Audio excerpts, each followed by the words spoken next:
Sir Alex, nandito ka na. Marco, si Sir Alex nandito na. Ah. Puntahan ko lang si Ma'am Rose, ha? Okay po, sige po. Sir Alex, baka pwedeng pwesto po muna kayo dito? Upo ako dito? Opo. Saan si Nanette? Nanette? Ayan. Si Nanette po yung assistant ko. Siya po muna magsa-stand in kay Ma'am Rose para ma-check ko lang yung framing tsaka yung ilaw. Sige, pwesto ka na. At Sir Alex, okay lang, tayo po muna kayo. Ayan. Tapos, paakbayan na lang po si Nanette. 1, 2, 3. Smile!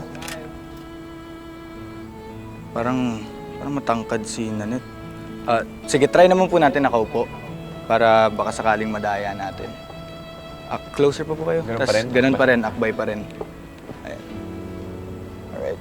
1, 2, 3, smile! Hindi talaga eh. Ma'am Amira, baka pwedeng kayo po muna yung mag-stand in.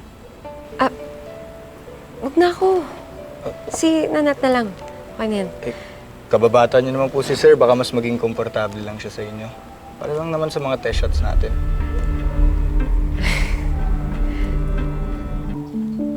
Sir Alex, tayo po kayo. Sige na po ma'am, saglit lang naman po eh. Mabilis lang po to, promise. Saan ba ako? Dito po, sa kaliwa, sa kanan ni Sir. Okay. Ayan. Okay lang magkaharap kayo. Tapos, Sir Alex, hawakan mo po yung kamay ni ma'am.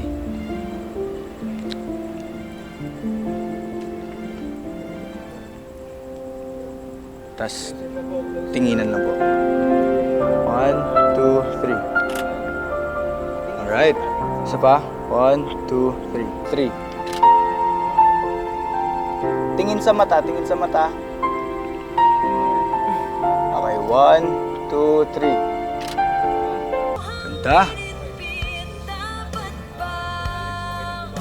Okay, next pose naman natin. Sir Alex, okay lang po ba hawakan niyo yung kamay ni ma'am? Tapos lagay niyo lang po sa dibdib niyo. Kamay niya. Sa dibdib. Sige, kahit. Eto, lagay niyo, hawakan niyo po yan. Ito. Tapos lagay niyo sa dibdib. Ganito? Ayan. Tapos closer pa, closer pa. Ayan. Tingin ulit, tingin sa mga mata.